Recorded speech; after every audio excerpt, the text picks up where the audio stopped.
स्वागत है आपका हमारे स्कैरी स्टोरी RRR में, जहां हम आपके लिए डरावनी कहानियां, भूत प्रेत के किस्से और अनजान जगहों के रहस्य लेकर आते हैं।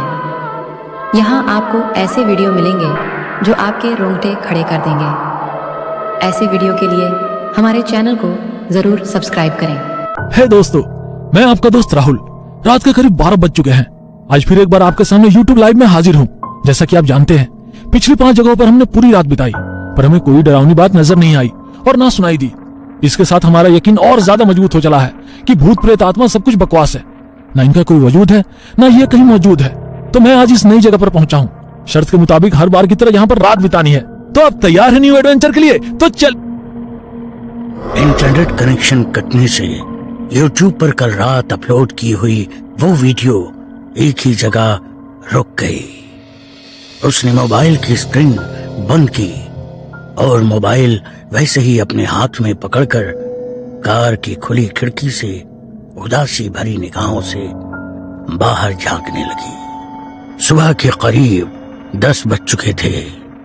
सूरज की हल्की सुनहरी धूप जंगल में चारों ओर फैली थी। उसी जंगल के बीचों बीच एक कच्ची सड़क पर सफेद रंग की कार धीरे धीरे आगे बढ़ती दिखाई दे रही थी।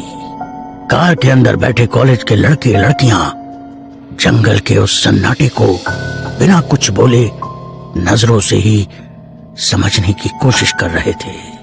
उन्हें सबसे अजीब बात यह लग रही थी कि उस जंगल में इतना सन्नाटा होने के बावजूद किसी भी जंगली जानवर की आवाज या आहट महसूस नहीं हो रही थी और ना ही पंछियों की आवाज आ रही थी।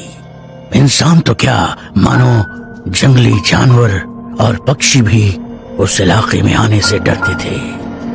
उनकी कार एक जगह आकर रुकी और धीरे धीरे सभी दोस्त कार से बाहर निकलने लगे। सब हैरान नजरों से सिर्फ चारों ओर देख रहे थे।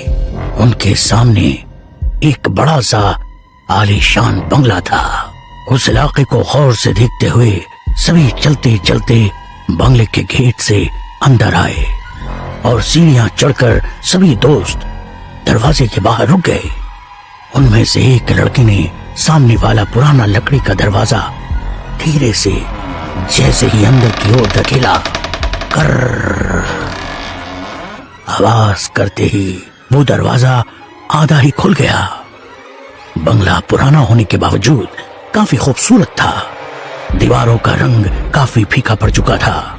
शायद कई सालों से वो इस तरह आग उगलती धूप, हड्डियां जमाने वाली ठंड और मूसलाधार बारिश को अरसे से झेलते हुए भी शान से अपनी जगह मजबूती से खड़ा था। राहुल! एक दोस्त ने आवाज लगाई और बंगले के भीतर चारों ओर नजरें घुमाते हुए चलने लगा। उसकी आवाज खाली बंगले की सुनसान पड़ी दीवारों से टकराकर अंदर ही अंदर घूमने लगी। तभी उसकी दूसरी दोस्त सुनैना भी आवाज लगाते हुए बंगले के भीतर बढ़ने लगी। बंगले के अंदर एक अजीब सा जानलेवा सन्नाटा फैला हुआ था। दिन का उजाला होने के बावजूद भी सभी को अजीब सा डर लग रहा था। 3 लड़के और 2 लड़कियां अपने दोस्त को उस बंगले के हर एक कमरे में, बाथरूम में, लकड़ी की अलमारी में, मतलब जहां छुपने की जगह है, वहां ढूंढने की कोशिश करने लगे। और राहुल कहीं भी नजर नहीं आ रहा था।